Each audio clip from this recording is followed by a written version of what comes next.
एक बेटी का सामर्थ्य, उसकी शिक्षा, उसका कौशल सिर्फ परिवार ही नहीं, समाज की, राष्ट्र की दिशा तय करती है। के लिए तो समझ लीजिए समाज कितना मानसिक बीमारी के स्तर पर जा चुका है। 2011 की जनगणना का जो रिपोर्ट आया था, उस रिपोर्ट में साफ यह प्रदर्शित हो रहा था कि 0 से 6 वर्ष की लड़कियों का लिंगानुपात बहुत तेजी से गिर रहा था। कुछ राज्य जैसे पंजाब, हरियाणा में तो 1000 पुरुषों पर मात्र 800 सवा 800 महिलाएं ही बच गई। यानी 1000 पुरुष में सिर्फ 800 पुरुषों की शादी होने वाली थी, 200 पुरुष कुंवारे ही रहने वाले थे, या उन 200 पुरुषों को किसी और राज्य से या कहीं और से शादी करने के लिए लड़कियों को लाने की आवश्यकता थी। और हरियाणा और पंजाब का समाज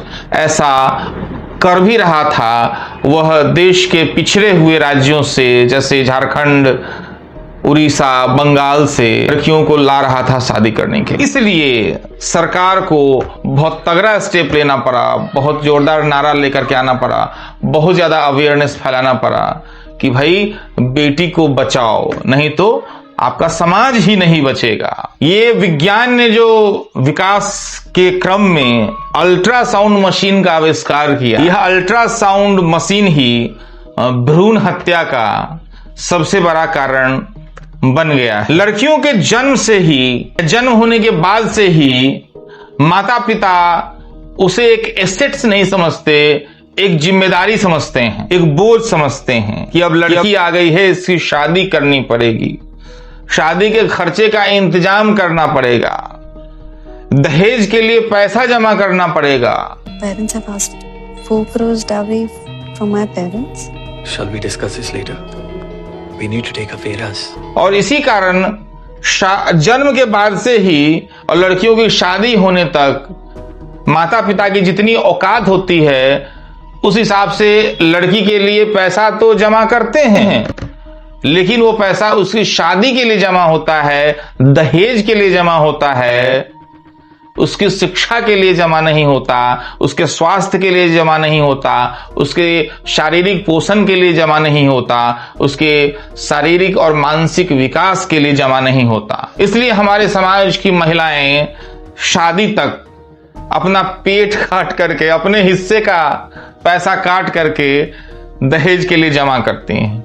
तो शादी के दिन जो पैसा उड़ता है वह असल में माँ बाप का पैसा नहीं होता, मेरे हिसाब से तो उस लड़की का ही पैसा होता है, उसके हिस्से का ही पैसा होता है, जिसको समाज एक रात में उड़ा देता है। और फिर लड़की इतना दहेज देने के बाद भी, इतना शादी में पैसा खर्च करने के बाद भी, अपनी शिक्षा से वंचित रहने के बाद भी, अपने स्वास्थ्य के साथ सैक्रिफाइस करने के बाद भी, शादी के बाद भी वंचित रह जाती है, पति और ससुराल वालों पर निर्भर हो जाती है। ये शादी का संबंध सीधे लड़कियों के जन्म से जुड़ जाता है और ये सबसे बड़ी बाधा लड़कियों के विकास में आज भारतीय समाज में देखने को मिल रही है। कई माँ बाप या परिवार यह भी सोचता है, लीजिए मैंने इसकी शिक्षा में खर्च कर दिया या इसमें बहुत ज्यादा मैंने निवेश कर दिया, तो ये भी है कि फिर ये हमारे घर का एसेट्स तो नहीं बनेगी, दूसरे के घर का एसेट्स बनेगी। फिर दूसरा सवाल यह भी आता है कि आप लड़कियों को जितना ज्यादा पढ़ाएंगे, फिर उसके लिए उतना ही योग्य लड़का भी तलाशना होगा। जैसे लड़की 12th पास है तो उसको ग्रेजुएट लड़का चाहिए, लड़की ग्रेजुएट है तो उसको पोस्ट ग्रेजुएट लड़का चाहिए, लड़की पोस्ट ग्रेजुएट है तो उसको एमफिल पीएचडी किया हुआ लड़का चाहिए, लड़की ने अगर पीएचडी कर लिया तो फिर उसको प्रोफेसर लड़का चाहिए, आईएएस लड़का चाहिए, बहुत बड़ा डॉक्टर चाहिए। तो फिर उस हिसाब से मार्केट में डिमांड भी उसी हिसाब से होगा। तो मान लीजिए लाखों रुपए लगा करके लड़कियों को पढ़ाएं, फिर करोड़ों रुपए खर्च करके दहेज दें। तो ये सब भी बातें होती हैं समाज में और इसे नकारा नहीं जा सकता है। माँ बाप इस बात को भी ध्यान रख करके ये सोचते हैं कि कम ही पढ़ाएं तो कम ही दहेज देना पड़ेगा, लड़की अगर अयोग्य रहेगी तो कम दहेज में शादी हो जाएगी। ये कारण भी रहता है कि महिलाओं के पढ़ाई पर समाज के लोग उतना ध्यान नहीं देते हैं, कम ही पढ़ाते हैं। और इसी कारण समाज में देखेंगे कि बाल विवाह कम उम्र में ही लड़कियों की शादी कर दी जाती है, क्योंकि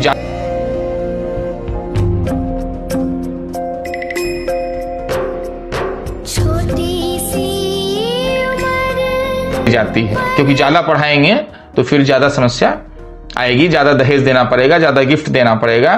तो ये शादी से संबंधित जितने भी कुप्रथाएं हैं वो सब लड़कियों के लिए नुकसानदायक हैं। इससे निकलने के कई तरीके हो सकते हैं। समाज और सरकार और संस्थाएं बहुत सारी प्रयास तो कर ही रही हैं। हमारा YouTube चैनल भी आपको इस विषय पर वीडियो बना करके जगाने का प्रयास कर रहा है। लेकिन इन सब से इतर जो एक लड़की प्रयास कर सकती है, क्योंकि एक लड़की का संघर्ष अपना निजी संघर्ष है, उसे खुद संघर्ष करना होगा, क्योंकि परिवार और समाज निश्चित रूप से उसको बोझ समझ रहा है, उस पर इन्वेस्ट नहीं कर रहा है।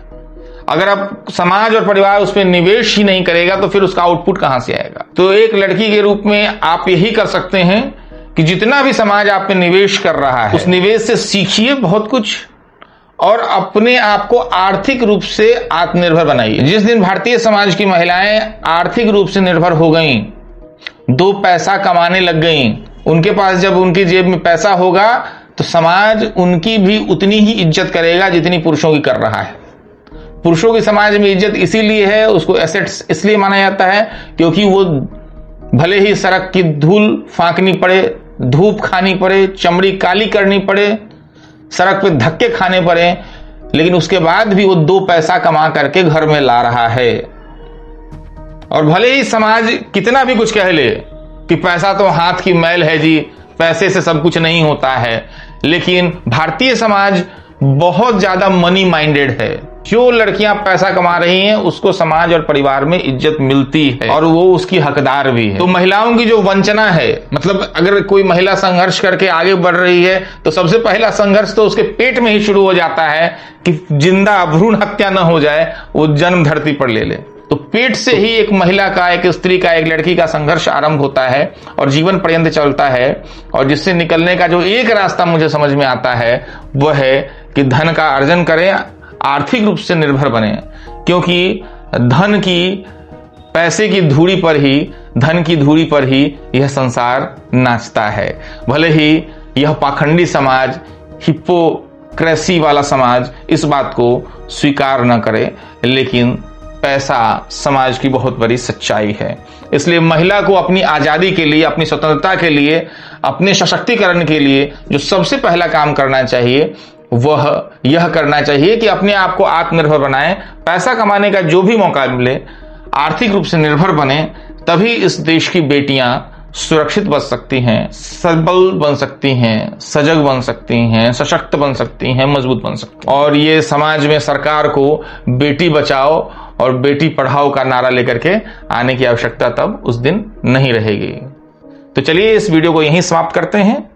मैं यानी डॉक्टर पवन को दीजिए इजाजत। मिलते हैं फिर किसी और वीडियो में। तब तक के लिए जय हिंद, जय भारत।